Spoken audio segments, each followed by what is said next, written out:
The first intern who does the chest compression, I hear the crack of the ribs. Like he was gone in a minute or so. Absolute lie. Multitasking. Our brain can do one task at a time. We cannot do double screening. Regardless of how many people live in the household, there is no way we have more than one TV. Dopamine doesn't tell us what is worthy of our attention, but dopamine energizes what we give our attention to. If dopamine goes up, prolactin comes down. And if prolactin goes up, dopamine comes down. If we don't settle this dopamine issue that's in society right now, are we talking about the extinction of the human species? That is a question that needs some contemplation, right? So my name is Nargess Kaviani, and I am originally from Iran. Have been practicing in the United States since 2006. I'm an endocrinologist, and that means a hormone doctor. So I take care of any patients who have issue or imbalance in their hormones. And I am very excited to actually have this discussion with Jeremy, my friend. He's a reverend, actually. I always make that clear. And I'm very excited to answer some of the questions you've posed to us. Right, thank you.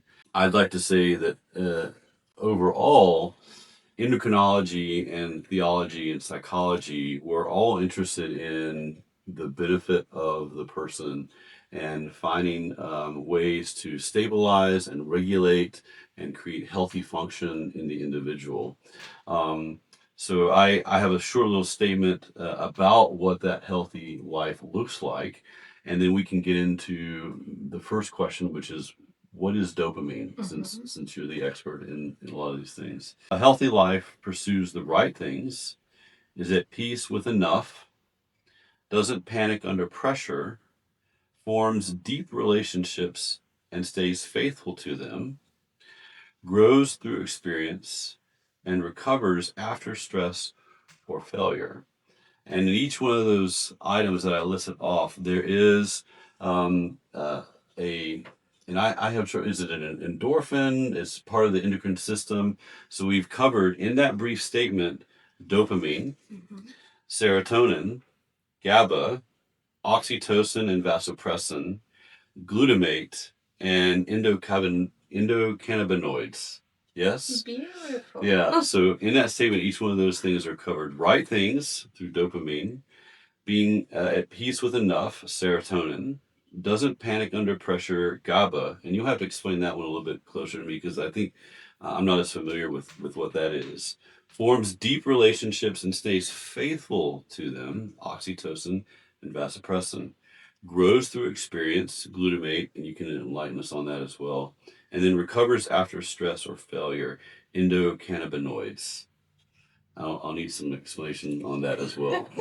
So the overarching idea is that we're looking at what is enabling a person to be healthy and satisfied with life, to be stable, to be not controlled in unhealthy ways, either psychologically, neurologically, in their own body, anthropomorphology. You have to edit that out. Anthropologically, yes. Yeah, not to be controlled unhealthily anthropologically and also spiritually as well. So what is dopamine and what is its function in the body? Okay, so that's an excellent question. For full disclosure, when we were learning about endocrinology in my training, we only talked about one of the dopamine pathways, which is the dopamine and prolactin interactions. And I'm going to actually not use the name of the pathways because I think it's just confusing. And to be honest with everybody, I have written them down so I can read them myself as a physician. You don't need to know the name, but you just need to know what they do. So in one of the pathways that dopamine and prolactin is a hormone that produced in pituitary gland, in anterior pituitary gland, and it is important for basically milk production. So, and dopamine and prolactin have reverse interactions, meaning dopamine goes up, prolactin comes down, prolactin goes up, dopamine comes down. So that is what we have worked on, and a lot of times, like we get patients who come in with, let's say, infertility, or a man comes with milky discharge from their breasts, or a man comes with a low testosterone, and when we check, we see actually the prolactin is elevated, resulting in low testosterone. That is what generally endocrine focuses on.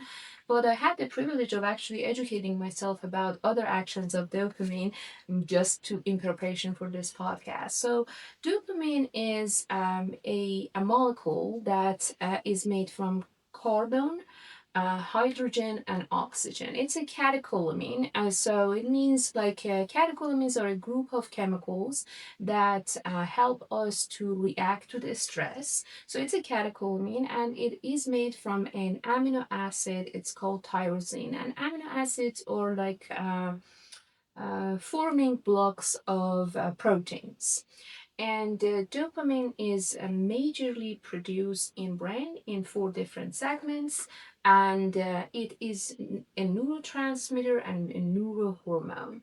So when we say neurotransmitter, it means it makes connection between the neurons. It's a chemical that basically relays the messages between neurons.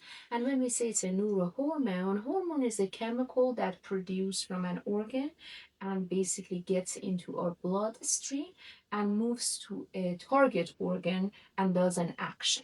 So dopamine does that as well, meaning it gets outside of the brain and goes to the peripheral nervous system and does multiple actions in the peripheral nervous system. So to categorize what actions it does, one of the actions it does is in movement actually. So, there is a disease that you may heard of. It's called Parkinson disease, right? So, when the Parkinson disease happens, one of the pathways of dopamine is impacted. So, the person who is actually having Parkinson presents with what we call bradykinesia, meaning a slowing of the movement. They come with tremor or shakiness of usually their hands, and rigidity means stiffness, like their movement is not as easy as a person without Parkinson would have. So that's one of the things that dopamine does. Another thing that for this, actually, many of the questions refer to is like we could say dopamine is the motivation engine in our body. So it motivates us, it brings drive and desire and make us not procrastinate. So that's a different pathway that dopamine is produced in. And when we say pathways, this is just a path. So it produces from one part of the brain, impacts another part of the brain, and results in some actions like motivation and goal oriented behavior or goal directed behavior. Another thing that dopamine does is actually it impacts the autonomic nervous system. Autonomic nervous system is in peripheral nervous system is anything outside our brain and spine, and it regulates our cardiovascular system. It regulates basically the flight or fight reaction when we have to the stress, and it does that in connection with the cortisol. So those are the major things that I can come up with now that dopamine does in our body. So when you say the peripheral nervous system, what are you talking about there? So, peripheral nervous system, our nervous system is two. One is a central and one is peripheral. So, central is in brain, that's in the skull, and the spine, that's in our back, right? So, those are that central nervous system. But from the central nervous system, there are multiple neurons coming out and goes to the periphery of our body, like the neurons that goes to our hands and make the movement. So these are not in the central part of the body. Sure. Peripheral, like it's in the side of the body. Neurons that goes to our legs, and neurons even that goes to our heart and make the heart contract. So these are peripheral nervous system. It means anything outside, anatomically, anything outside brain and outside spine is peripheral nervous system. And there's two different sections in peripheral nervous system. One is sympathetic and one is parasympathetic. So sympathetic is, I always recognize it as when you are under stress. So you can come up with what does that do, meaning so when you're under stress, you don't have time to eat or drink, right? Or pee or poop or any type of this activity. So that's what it does actually. It means it decreases your thirst, it decreases your appetite, and you want to move fast, so it makes you go fast. It increases your heart rate because you need more blood to go to your basically muscles so you can run away, and it causes you being constipated when it is overactivated.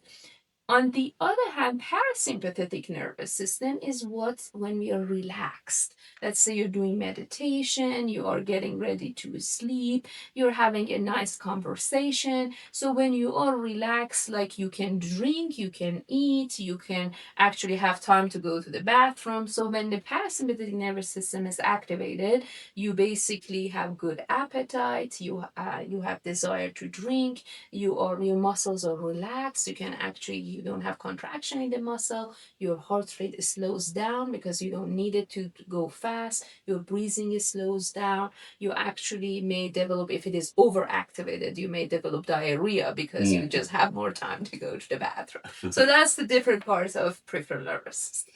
Okay, so we have, if I understand this correctly, we have the overarching central nervous system, and then under that is the peripheral nervous system, and then that branches out to the sympathetic and parasympathetic nervous systems. Yes. And dopamine is critical for all of them? So both, right? Yeah. So basically, dopamine is produced in central nervous system. Okay. So it's produced in our brain in four different sections of the brain, but its function and its impacts is on both in the central nervous system and also in peripheral nervous system. Okay. So it doesn't stay where it is produced; it moves around and impacts a lot of functionality. Okay, so that helps us understand the structure and the system a bit.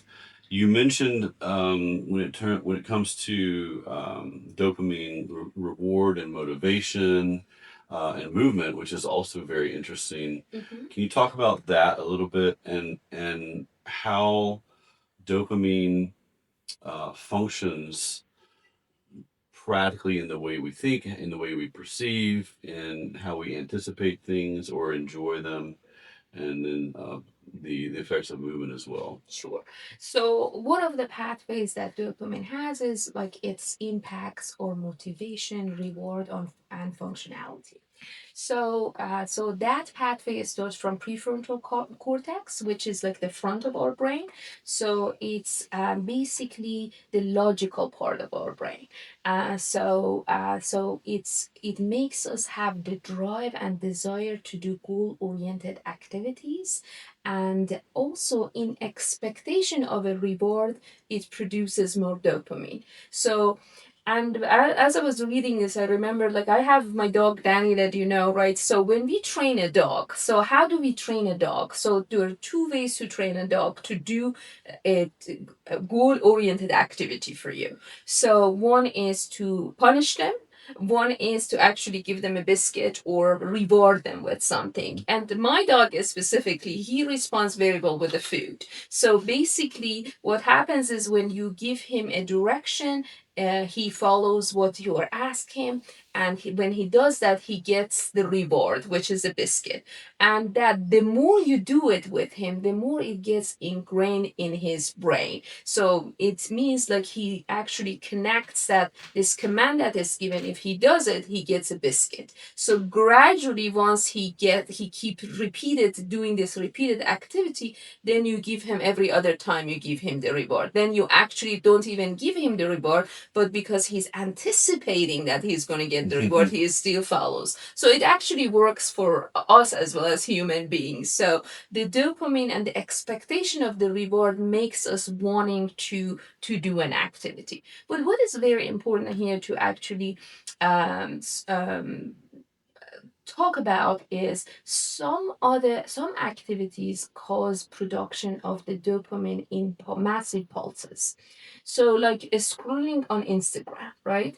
So what happens, the source of the dopamine is the same, but how it gets released is different in between activities. Meaning, so when I, let's say when I was preparing for this podcast, I was excited because I was hoping to be able to answer some questions for some people and educated. So it wasn't an activity that I would get like right away, I would get the joy, but I know that I can expect that once it is recorded and released, some people could learn from this. So that caused me having the drive and the interest to basically study for it, get prepared, and be in a good mood and a spirit, right?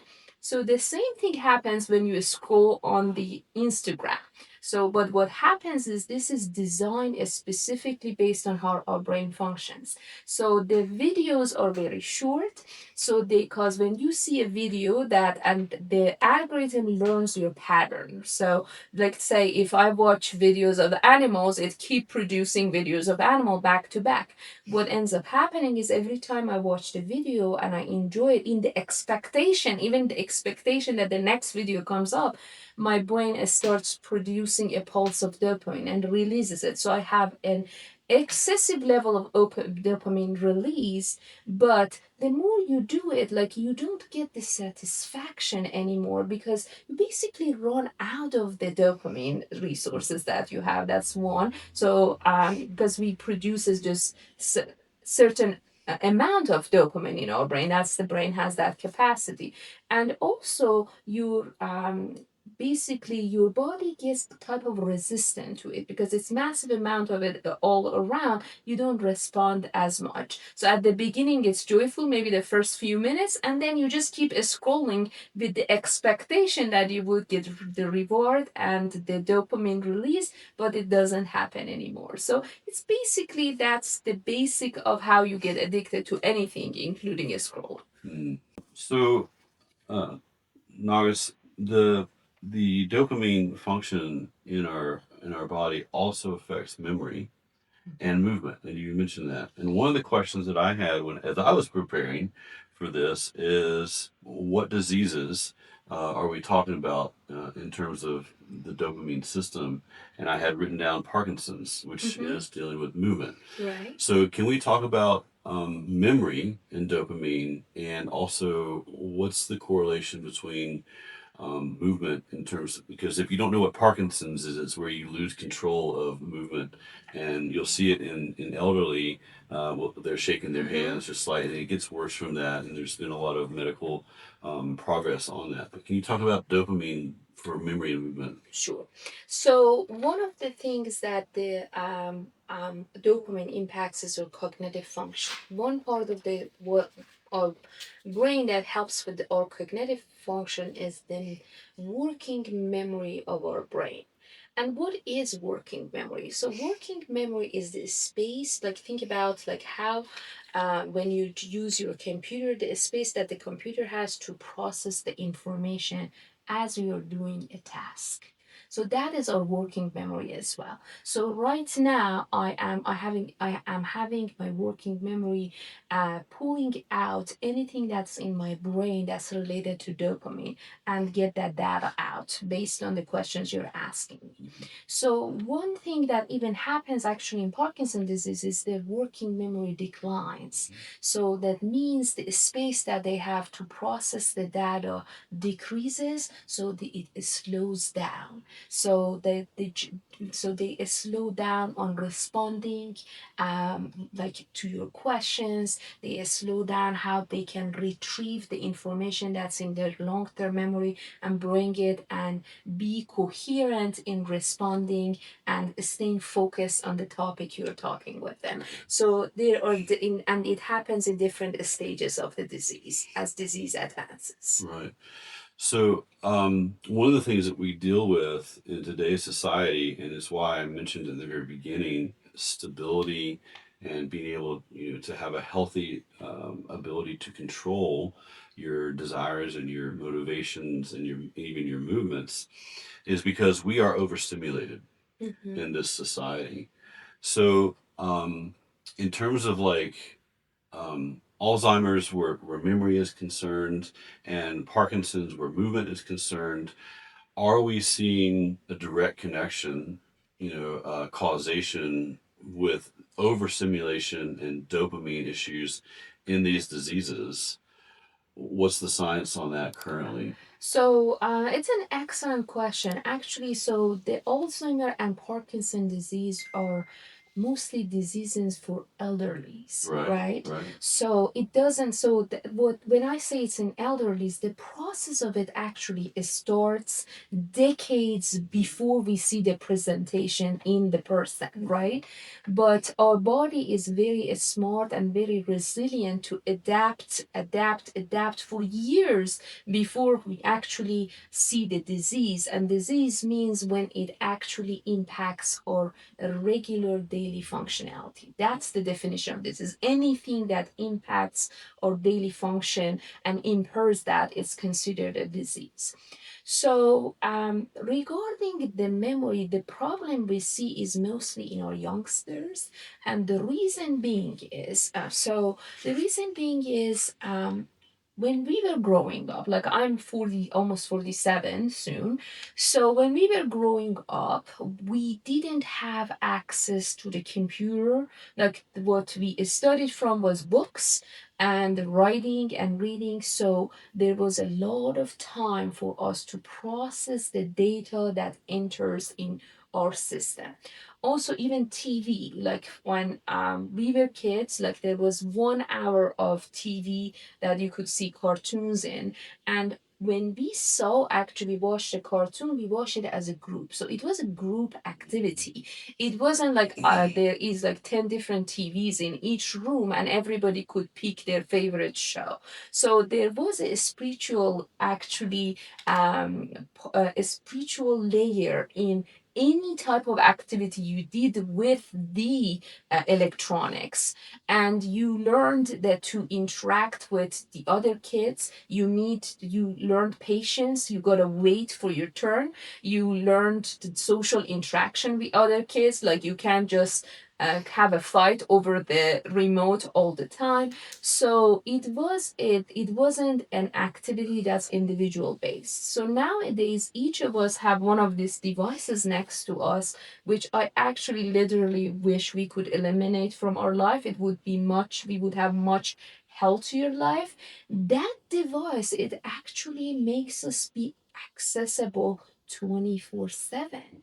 And this is a new, relatively new, actually, think maybe for 20 years that people have been regularly using it in advanced countries. In less advanced countries, maybe 10 years. So we still don't have any basically rule and regulation around it. Like there are times if you don't put it on do not disturb, you may get a text at 3 a.m.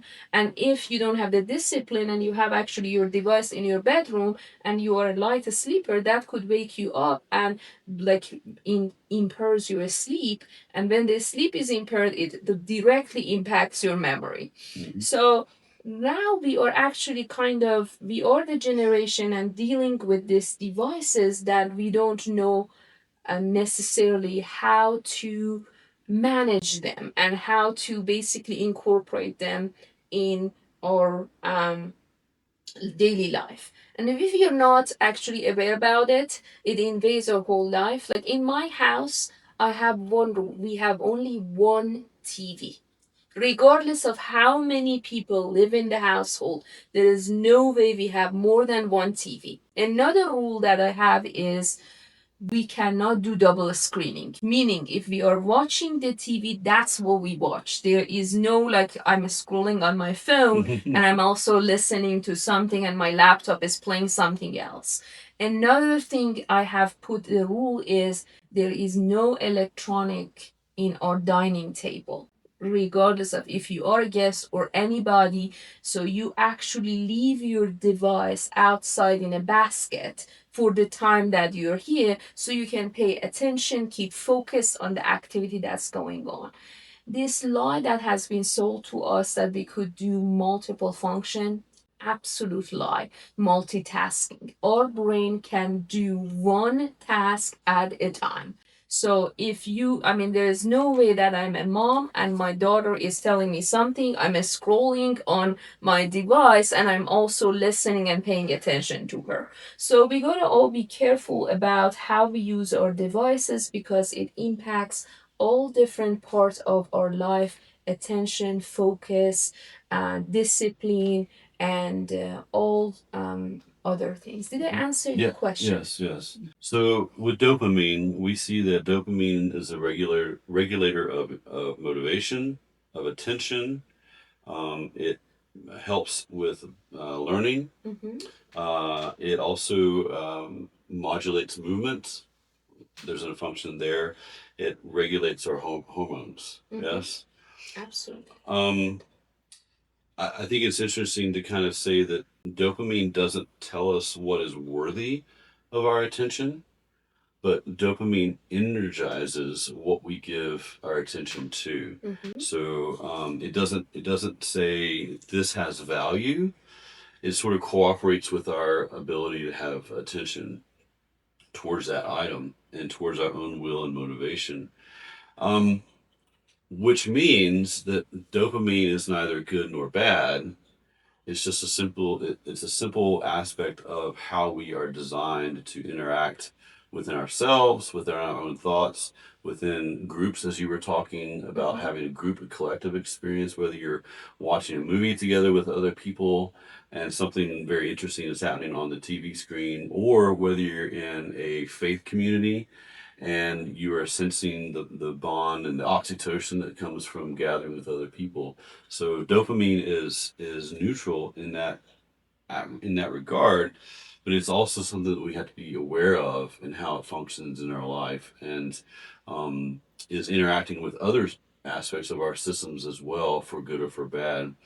I wanted to just touch on before we move on to the next question that in terms of like the psychology and the theology of this, and I've already mentioned that dopamine is really sort of giving a pathway for what we are psychologically motivated in, interested in, whether it's digital overstimulation with the constant scrolling, which is also novelty seeking. So we're functioning in that anticipation and we're wanting Mm-hmm. that dopamine hit. But what's also theologically interesting in this aspect is that the very fact that we're drawn to something by our desire is an indication that we have been created by God with a teleological purpose, an end goal in life.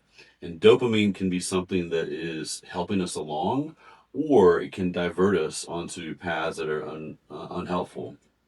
And one thing I kind of see as interesting, and you mentioned this a minute ago, that the issues of Alzheimer's and Parkinson's, the habits that we form decades before we see the symptoms are absolutely crucial. So for today, someone who's interested in, am I doing something that's healthy in terms of dopamine, you need to look at your habits and whether it's good hygiene, neurologically speaking and spiritually speaking and mental health wise, is what I'm doing right now setting me down the course of a very, very long journey that I can't see right now, but I could be derailed from? And what adjustments do I need to do right now? When we're talking about dopamine and overstimulation, what we lose are things like contemplation. We lose a sense of our vocation because we become what's the phrase Fixated. fixated. Yeah, fixated would be a good word. We have blinders on, Mm-hmm. that sort of thing. And also, I'm really glad that you brought up the issue of relational depth, because if we're scrolling on our phones and getting dopamine hits, we are not engaging and experiencing relational depth. So one of the keys, for rendering aid to this dopamine epidemic that's happening, um, and I have one more question before we move on in regards to that. One of the aids is practicing contemplation, is practicing understanding what is my purpose, my vocation in this life, and staying the course, and then relational depth. Lastly, can you explain one more time the relationship between dopamine and prolactin? Sure. Yeah. So, dopamine and prolactin have reverse relation, Right. meaning if dopamine goes up, prolactin comes down. Mm-hmm. And if prolactin goes up, dopamine comes down, right? Mm-hmm. So, and prolactin is produced in pituitary gland, in the anterior pituitary gland.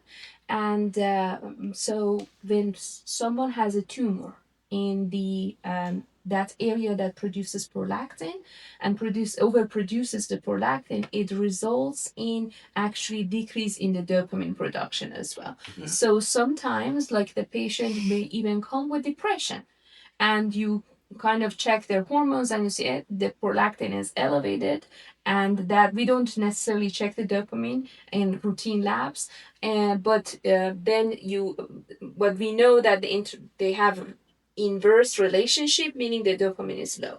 So for treatment of this is the only tumor that we treat with actually increasing the dopamine. So we give them dopamine agonists, and that's the treatment to regress the tumor. Tumor shrinks back down, and basically, most of the time, resolves on its own and does not need surgery or anything like that. Okay, why do I need to be concerned about the function of prolactin in my body and its relationship to dopamine? I mean, why should you be concerned about? I would not say, I mean, people need to be concerned about, because as we know at the present time, the prolactin function is to produce milk. Mm-hmm. So it's mostly for females, so who basically do breastfeeding. But anything, so if we see there's a man that has milk discharge from their breast, that's very unnatural and unusual. So that means that there is absolutely elevation of prolactin that needs to be checked. And when the prolactin also impacts the amount of testosterone. So, and prolactin and testosterone have inverse interaction as well. So prolactin going up, even if it does not cause what we call galacturia or breast discharge, milk discharge from the breast, it can result in sexual dysfunction or erectile dysfunction. And majority of men who present with prolactin issues, actually they come because of erectile dysfunction or sexual dysfunction. So, and this is my last point. So, if I'm in a culture where I'm being overstimulated and having these constant and greater hits of dopamine, I'm going to produce less prolactin, which will lower my testosterone level.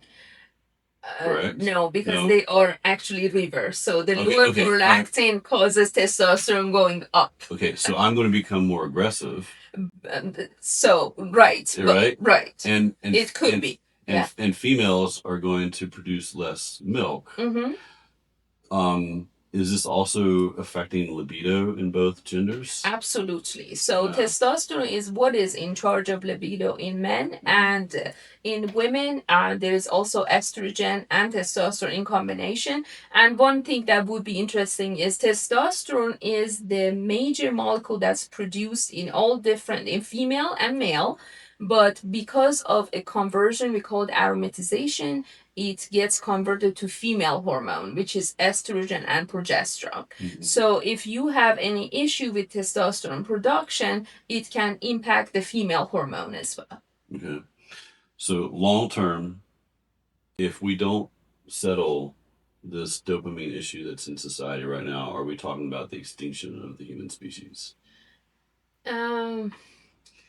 That is a question that needs some contemplation, right? Hey, thanks for listening to the Less Heresy Than Expected podcast, brought to you by Icons Regospeled, a nonprofit resharing the true gospel of grace for all mankind to the icons of God. There's something about an all-loving Father throwing people or even allowing them to be tortured for eternity has never quite sat right with you, or if you're simply curious about different perspectives that still take Jesus seriously. We'd invite you to be part of the conversation by following us and the guests that we sit down with. And if this Gooder Gospel, this fully grace-filled, this genuinely for all people message feels like the air that you also breathe, we may have made the perfect conversation starter for you to take with you throughout your day. You can find it in our merch store, linked in the description below. And with that, let's get back to the conversation. So, I mean, in general, right now, we have quite a few issues. Right. Not necessarily only related to dopamine, but related to hypogonadism in our male. That comes, it was in one of the questions. Right. And that has multiple factors that we think is involved with that. One of it is pornography. So it used to be like decades ago when a man wants to have like a spouse, a female. So he would pursue that person, have multiple discussions, and then there would be family involved, a marriage, an agreement, and then sexual relationships. So that was traditionally in majority of communities, that's how it worked. Nowadays, a man could pay little amount of dollars and uses the porn, and our brain is not smart enough to differentiate that the porn is not like an actual physical sex. So it actually sees the porn as having actually sexual interaction, so the reserve of the testosterone comes down. So that's one of the things that's happening. Another thing is all the chemicals that used in processing our foods, including plastics. So we have found microplastics in testicles of male who have had sample biopsy of it, right? So that is another thing that, and all of us very easily, I've seen, like I myself personally never use any straw, ever. Like, because a straw is basically you drink from your source of the drink comes from a plastic and keeps taking the plastic inside without knowing. I don't own any plastic container in my household. I don't use plastic wrapper because all of it gets into our food and we consume it, and it goes and impacts our different hormone producing organs, right? So that's another thing.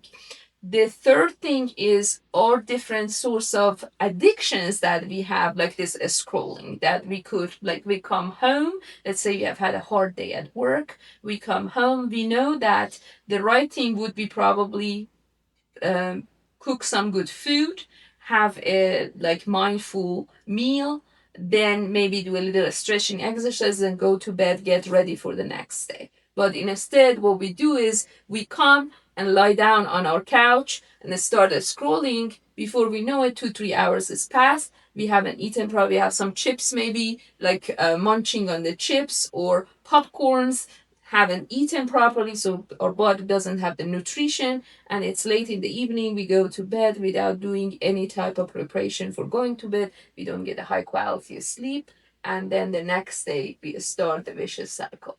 So, did I answer your question? I think it's obviously making life a lot more difficult than it needs to be.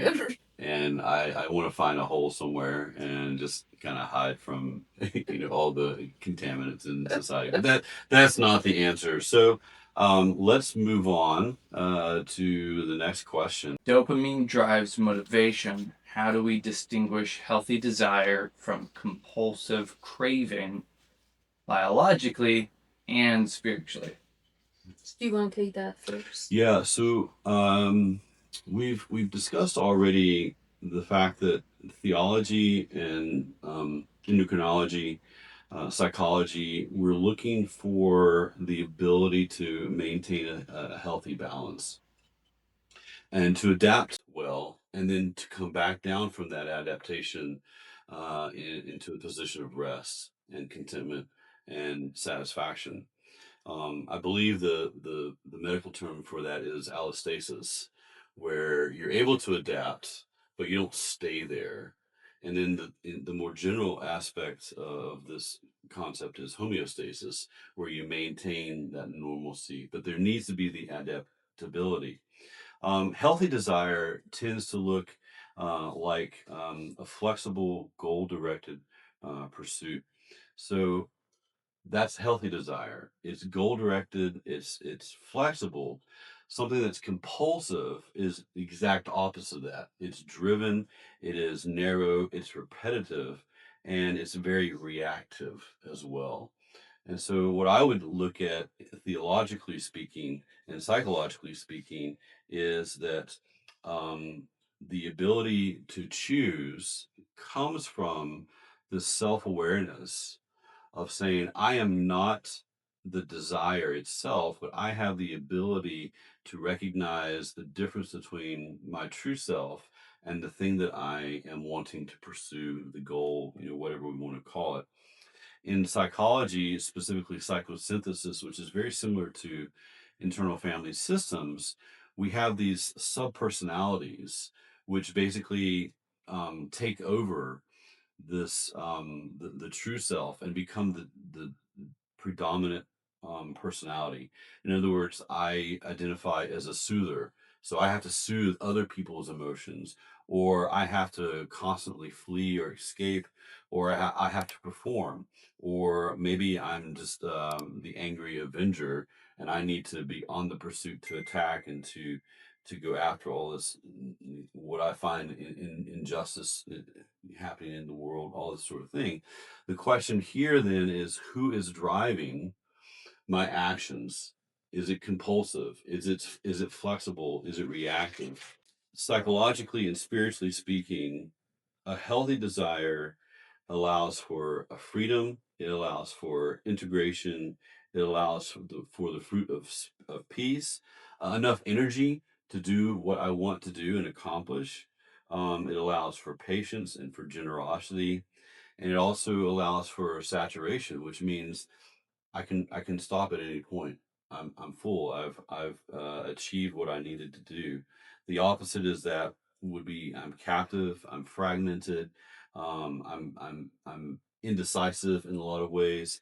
The fruit would be anxiety, irritability, and I think also the question of testosterone and dopamine affects irritability as well in men, and you can talk about that in a minute as soon as I get quiet. But then there's no closure as well. There's no saturation. Like I continually binge. So the scrolling happens, and then what happens a lot of times when people are very intense with work and they're going and they're going and they're going, or they're scrolling and they're scrolling and scrolling. When they stop, what happens? There's a crash because they haven't maintained balance. And then what happens after that? They repeat the cycle. So we want to have this ability to engage and disengage in a healthy way that is goal directed and not being overridden in who I am and my goal setting. The last thing I'll say is that one of the ways to work on this would be just attention training. So, like, how do you develop this ability? And I'm going back to the question is, if dopamine drives motivation, how do we distinguish healthy desire from compulsive craving biologically and spiritually? One of the things that needs to happen psychologically and spiritually is attention training. We do short, contemplative, consistent practices that rebuild sustained attention, and that we can have a moving towards and a moving away from, a moving towards and moving away from. And as we do this, we become more and more present. We become more and more available for people, and that increases communion. That increases the social aspect that happens, which has been lost because all this other stuff is very isolating. Mhm. Um, yeah, that's what I'll say for right now. What would you like to say? Perfect. So I wanted to kind of bring up few points about the differences between a healthy desire and compulsive craving. Mhm. So with the healthy desire, there's usually a meaning behind it. like it's a goal, a purpose, something that is attached with a desire. But with the compulsion, there is no meaning. So it is done with the purpose of getting satisfied or getting a reward for it.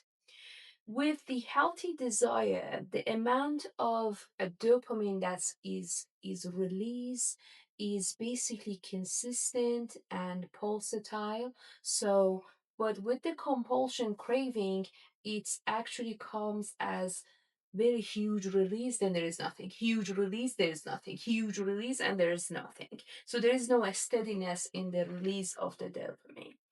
And with the healthy desire, there is a satisfaction when the goal is achieved, meaning the purpose is achieved. With the compulsion, there is never a satisfaction. So, for example, when people have OCD for cleaning, so they clean, as soon as the cleaning is done, automatically their brain tells them to re-clean. So it's not like, when I clean my house, then I enjoy, okay, this is clean now. Let me sit down, have a cup of tea, and enjoy the fruit of my hard work to clean the house. But for them, there is no control. There's no satisfaction, meaning then automatically the brain tells them that they have to do it. And they keep cleaning again. When the whole house is cleaned, there is again no satisfaction. Without having any control, they repeat the cycle. But with the healthy desire, once the meaning, the purpose, the goal is achieved, then you're satisfied and you can actually enjoy the result of your hard work. Right. I'm really glad you bring that up, because one of the conversations that needs to happen between disciplines such as theology and endocrinology is we need to understand the question from the other point of view. So endocrinology needs to understand that meaning is a big part of this, and satisfaction as well. And I've alluded to that in another way by saying that we have a teleological, destination to arrive spiritually in communion with God. Likewise, um, theology can often, and spirituality in general, can often just completely forget the actual bodily functions, the embodiment of our experience. One of the things that you just mentioned is another big piece of this, and it's related to anhedonia.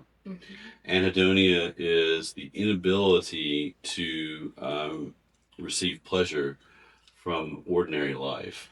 Can we talk about how there is this diminishing returns when dopamine is overused in our bodies, and the fact that the condition of health that we want people to have, whether it's medically or spiritually, is pleasure and satisfaction in normal daily life. Absolutely. So, so when we talk about dopamine is like the motivation engine, right? So what makes us motivated actually? So motivation is when we wanna achieve like something. So we have a goal, we work toward that. So we get motivated. That's a state, emotional state to get motivated. Then you have some purposeful activity to achieve that, and then there is a reward or pleasure. The reward is the pleasure of the achievement, right? So all of this requires the dopamine. So when you have used the resources of your dopamine to, let's say, scrolling too much, watching the porn all the time, so your body has diminished source of the dopamine. So what the result would be is, number one, you don't get motivated, you actually lack the motivation. And that is one of the things that's very clear in depression. The person who is depressed does not have the motivation to even get out of the bed, for example, because that requires motivation to get out of bed, take a shower, brush your teeth. So all the daily activities that automatically we do on autopilot regularly, for somebody who is depressed and has decreased amount of dopamine, is actually gone. And when the these simple activities we do actually results in pleasure for us if we have good amount of dopamine and serotonin. So meaning when we brush our teeth, our mouth is feeling clean, and you actually say and you get the smell of the toothpaste, that brings pleasure, generally speaking, unless you actually have flat affect because you are drained from the dopamine, which is the fuel for this engine to keep going. Did I answer your question? Yes, and so we're talking about also something where there are normal lows and highs in life. Mm-hmm. And you're mentioning depression and related to anhedonia and the inability to receive satisfaction from just normal daily lives.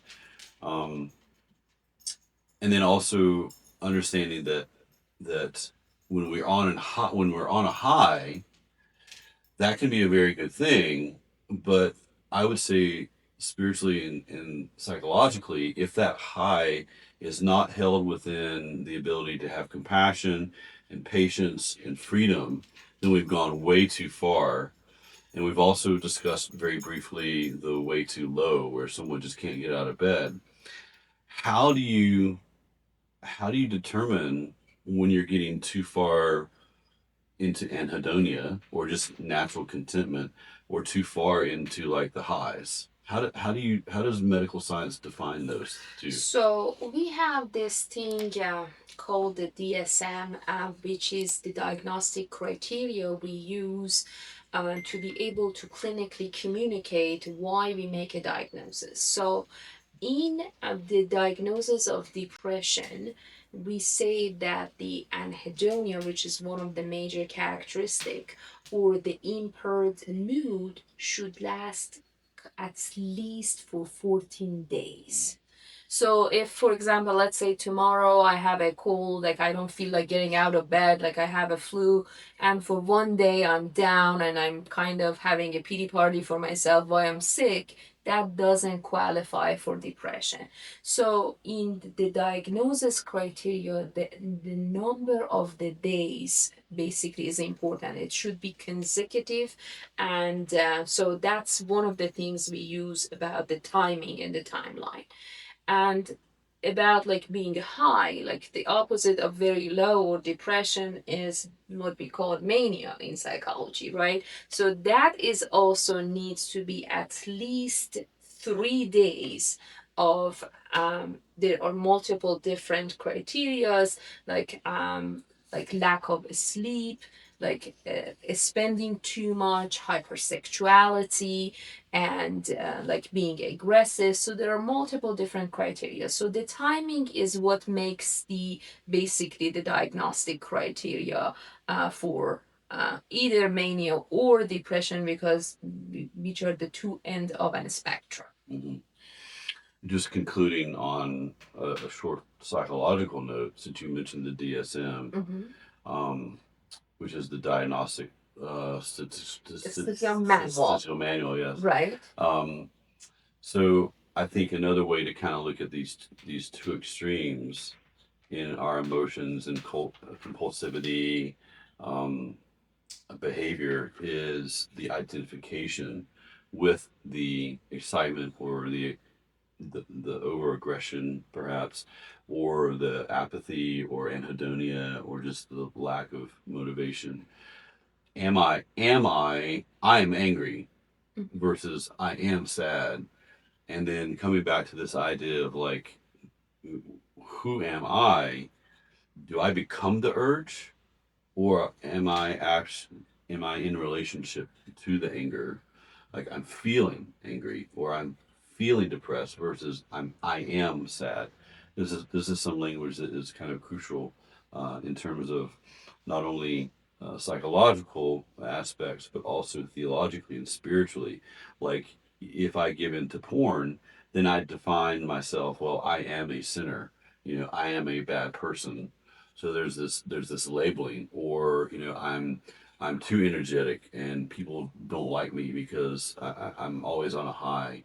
there's this identification that happens that's not healthy as well. Mm-hmm. And from that place of misidentification, we can't really very easily come back to the normal baseline of returning to a normal in a healthy way and responding and relating to our environment. So, So yeah, adding to that, it's the what you were mentioning is the control, right? So if I'm angry, but I know how to regulate my anger, and instead of, let's say, starting to break all the plates in the household, punching the walls, instead I choose to go for a run to get all that energy out of myself, or I choose to go do some kickboxing. So those are when I am in control. So my brain still can tell me how to channel this much of emotions that I have, and to it. So I have the choice to either punch the wall or go do kickboxing. So that's what makes the difference. When somebody who we say like needs anger management means doesn't have that control or that part to basically regulate himself or herself, and goes to destructive behavior that again doesn't have any control on them. At what point does addiction compromise your moral responsibility, and how do you guys from kind of different backgrounds, industries, and professional stances, how does medicine and theology draw that line, not necessarily the same but differently? So addiction, we used to think it's a disease of willpower, right? So even in medical community, so the way that they dealt with an addict was to basically punish them, put them, take the substance out off, and let them go through very painful withdrawal without any assistance, and trying to shame them to basically correct their actions. The more we realized that addiction is actually a brain disease. So it maybe the first time that a person chose to use a substance, that choice was wrong, but it's not only a brain problem, it also is in our body. Some of us have genes that makes us prone to addiction. Not everybody who uses a substance get addicted to it right away, unless they have predisposing genes as well. So just to bring it to a better understanding, for example, my dad is an alcoholic. So I know addiction runs in my family. That's why I choose not to drink alcoholic beverages, because I know that I have those genes in me, and the likelihood of, if I drink alcohol, getting addicted to it is higher than an average person who doesn't have alcoholism in their family. So again, that comes to the choice. So the person who is an addict and becomes addicted to a substance, they don't have the choice. They they have the compulsion of use of the substance, and when they use, they don't get the gratification or the satisfaction that they thought they will get, or that feeling that they had after the first use. So they compulsively reuse again and again and again to get to that initial high or initial experience they had. And with all the addict patients I have spoken to, they never get back that first feeling that they had. So that's the difference. So in addiction, so there is compulsion involved, lack of control involved, and lack of satisfaction.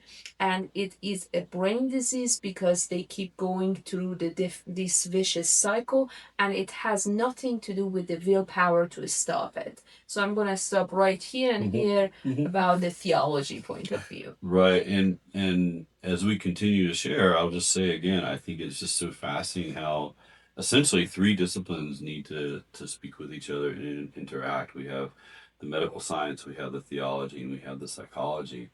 And we really, when we don't have all three active in our thoughts and consideration of the human person, we can do harm. to the human person when medicine doesn't understand the psychological aspect and the theological search for meaning, for greater things and higher goods. Medicine misses out. And when theology doesn't understand the other aspects of like what's the history of the person relationally, and what are some very legitimate genetic issues that are involved, and addictions, and the effects of dopamine overstimulation, these sorts of things, and whatnot. But I would say from the theology, and this is very difficult because we look at people's behaviors, which are obviously so apparent and readily observable for good or for bad, and we define the person by those behaviors. Someone does something bad, therefore that person is a bad person, and we miss out on the whole story. So, we, this is to say that the person, in theologically speaking and psychologically speaking, the person is not reducible just to their passions, just to their spiritual dilemma and misguidedness, or their upbringing, that sort of thing. Um, they've lost control and they're bringing harm to themselves and other people. And what we need to bring back is to establish an identity and awareness, a self understanding, so that responsibility can enter into the play as well. I would also say, you hinted at this as well, that with addiction, there is the misuse of good things. So, an addiction can be used to mitigate pain, to numb pain. That's good. There are some types of pains that we want to avoid. On the other side, there is some types of pain that is very helpful. And someone asked a question at another point in the survey questions about good pain and endurance and all that stuff. We'll get there. Another thing that is good with an addiction is to compensate. So we want to be able to relax. We want to be able to come down and feel at peace. And so we're seeing again another example of an addiction of is a good thing that's taken too far. It's taken to an extreme. And then a lot of people who are facing addictions in their life have been wounded, and so healing from wounding is a very legitimate need, whether it's a physical pain. Recently we've heard of people who are going through surgeries, and medicine did not always use anesthesia. It's hard to believe. It's hard to believe that anesthesia was not always available. If you grew up in the United States as a young kid, you would watch westerns where someone had to have some form of surgery necessary. What do we use for an anesthetic? Whiskey. What did we use for numbing the pain consciously?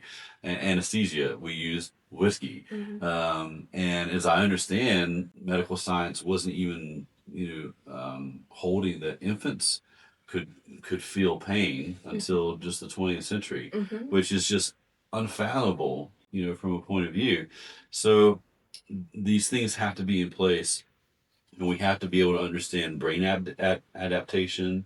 We have to understand stress in this realm as well. We understand, and as I was talking to you in preparation of this, I was discovering, wow, sleep is so important.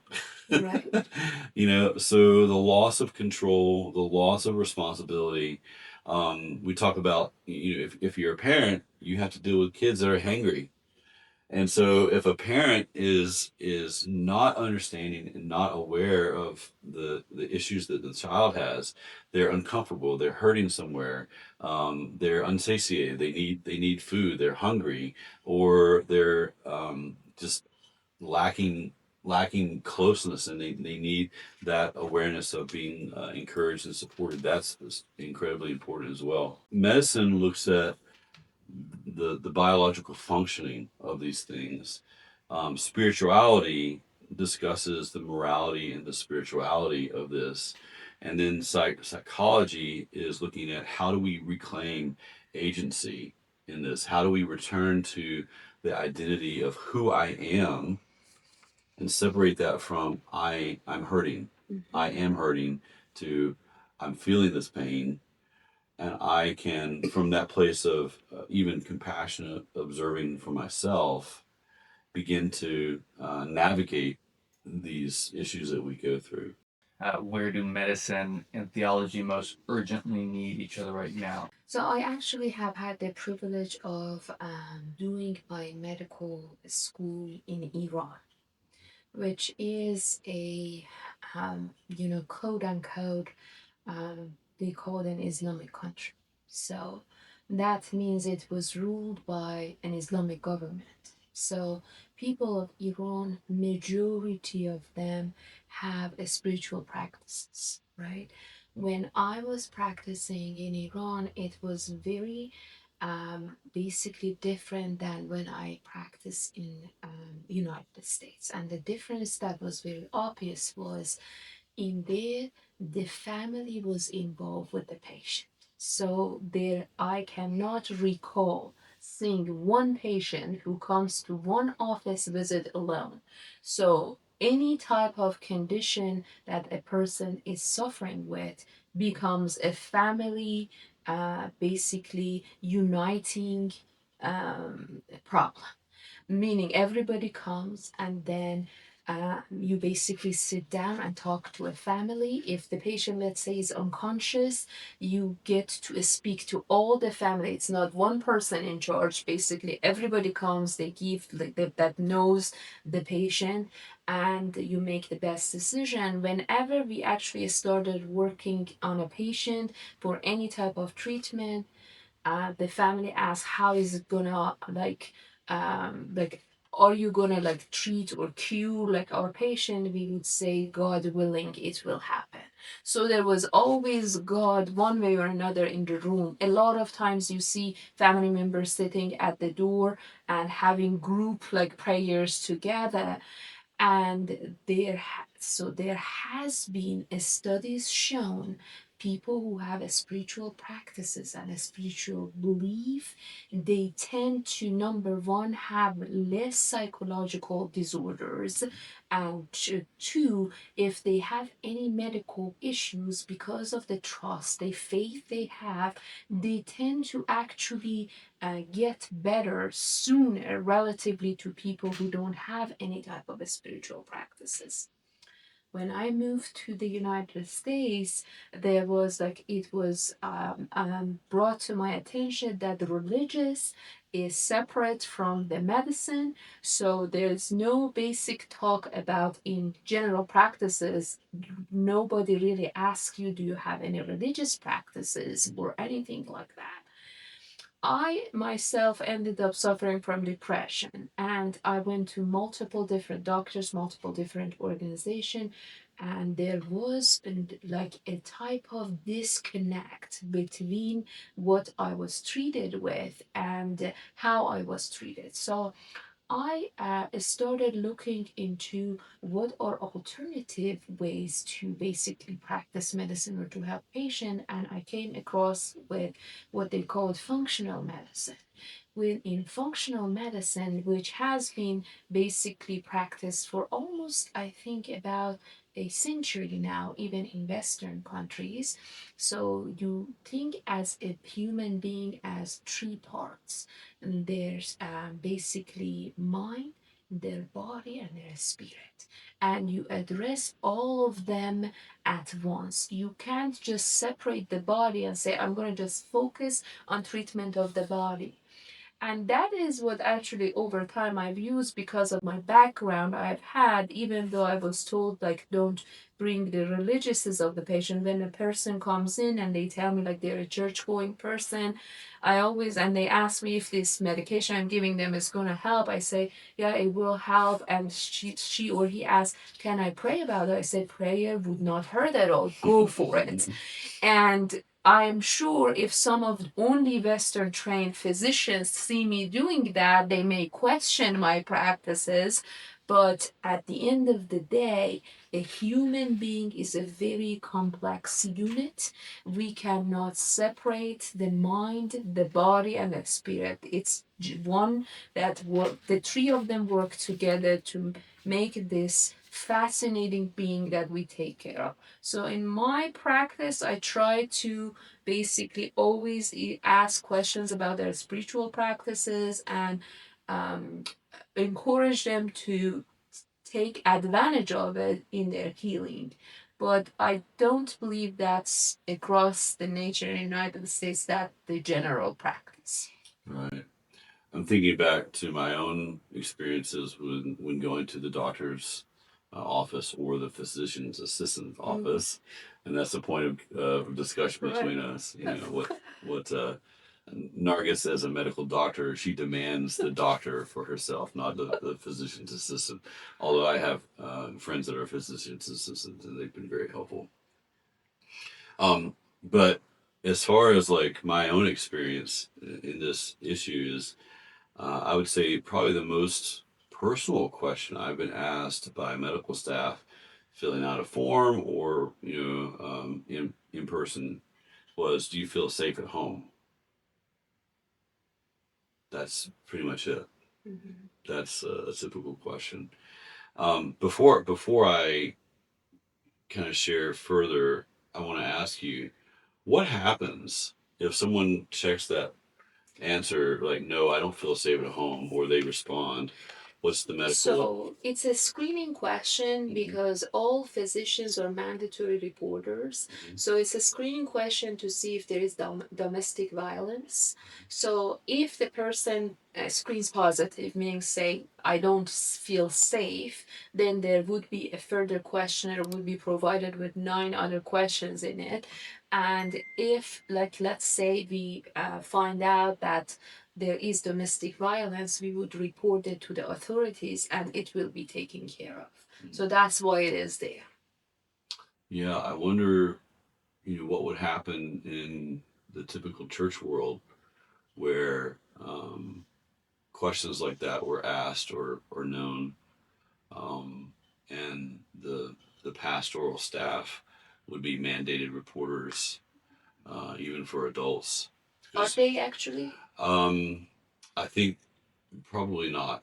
I see. Yeah, I think that only applies to kids. I may be wrong. I'm not an employed pastor at a church. I have been for quite some time, so I don't know what the law is right now.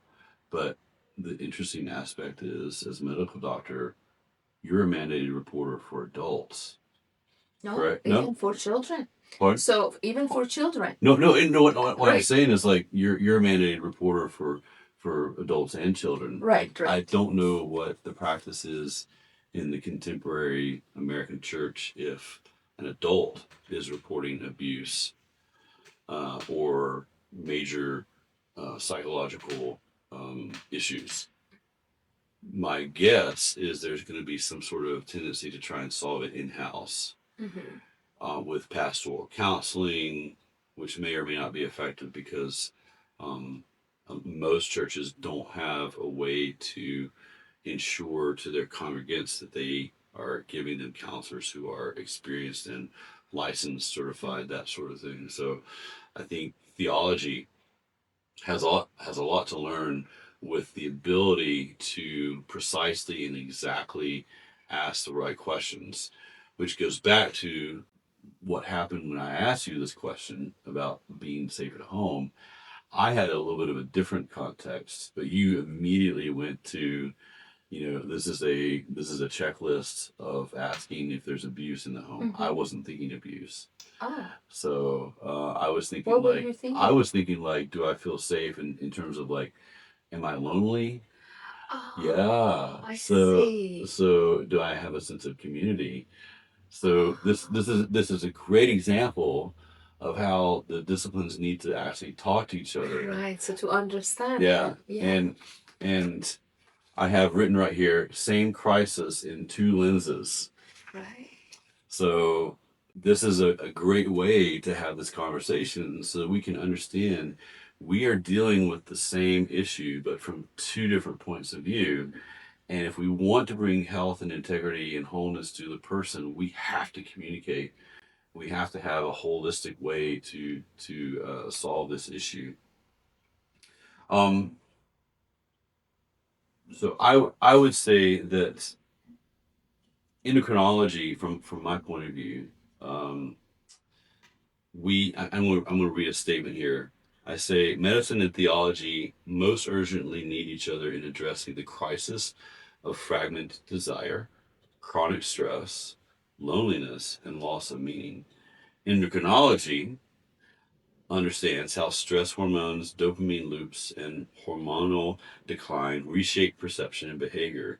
Theology understands how misdirected desire, fear, and loss of communion distort the soul. Healing requires both biological regulation and teleological reorientation.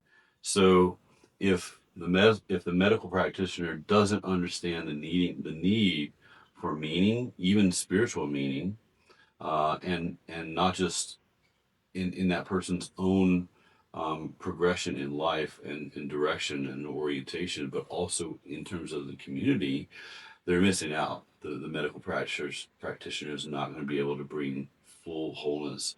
And as I've said before in this interview, um, when the theologian or the pastor or the spiritual director doesn't understand the medical things that are going on, they're going to miss out as well.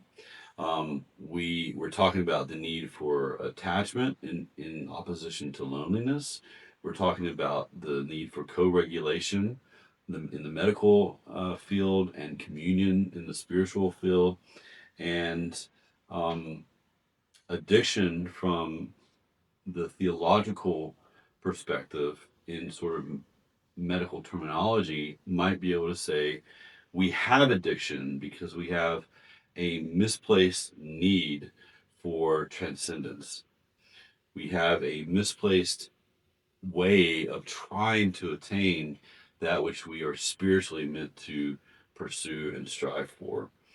And addiction is basically false communion with a community that is unhealthy, a gang, you know, becoming enwrapped in relationships that are not healthy or with addictive substances. And I want to actually add a story here. This Mhm. is one of the most fascinating stories during my training. So I was in practicing in Manhattan as a resident. I was a third year resident, and we had a code. Code meaning like a patient is not breathing or doesn't have a heartbeat. So we go as a team to try to resuscitate them. And this, so you don't necessarily know the patient. It was overnight, I think 2 a.m. or so, when they called the code, and we ran to the 16th floor and with my team, and I was in charge of giving orders. So I have my interns standing, and I get the chart, and it's a 95-year-old Chinese man, and very fragile. And I tell them to start the chest compression. The first intern who does the chest compression, I hear the crack of the ribs. And I say, okay, do it gentler. And the second pressure, like press, then there is blood coming out and goes to my team. Like, because none of us had any protective, like glasses or anything. So, and another cracks. And I told them to stop. I told the team to stop. And I stayed with the gentleman, hold his hand, said the prayers, because I didn't know his language, said the prayers. And he was gone without, like, he was gone in a minute or so. And then the nurses came very stressed out and said, how are you going to deliver this news to their family? And I said, like any other patient, like get the number for me and I'm going to call. They said, no, this family is Chinese. They don't believe in death. I said, okay. I got in the phone and I called, I think it was the son who was in the chart. And I said, I have a big news about your father and I need you and whoever is interested to come. Like within 15 minutes, I have about 12 people that I asked the head nurse to make the conference room available, and I go and sit down with them and I explain to them what happened, and they had a lot of questions. So I had about an hour and 40 minutes discussion with them, and everybody was satisfied with getting the answer, and I wrote the death certificate. The next morning, it's about 8 a.m. I'm coming to exit the hospital. I get a call that they're asking. So I get a call from the GI fellow, the gastroenterology fellow, and he says, Nargis, we wanted so and so down to get a colonoscopy, but they said the patient passed. And I said, yes, the patient passed. And he says, his reaction is, well, we love you. And I say, what? He said, we could not communicate with the family that this colonoscopy is result in a rupture of the colon and he's gonna have sepsis. And how did you do that? And I said, this is what happened. I got the family, I sat, I answered the question, and they were so appreciative. So I was playing this in my mind. What if they would have even taken this gentleman down, have a ruptured colon, he would end up in the ICU for probably few other weeks, multiple procedures, and it was just the lack of communication, proper like addressing their culture, because they're from Asia, like they all want to be involved, and I had the privilege of knowing what they need and be able to kind of address it and prevent a huge, like disastrous um, elongation of the process of death for this gentleman. So it is always important for us to consider when we are treating the culture of that person, what spiritual practices they have, what family culture they have. And it is very hard in United States, because I love the United States because it's like a lot of people from different cultures, different things you get to be exposed to and take care of. And I just wanted to share like how that's important to always have even a pastor. We used to have a pastor in our staff that comes and help us to navigate this type of tough situations.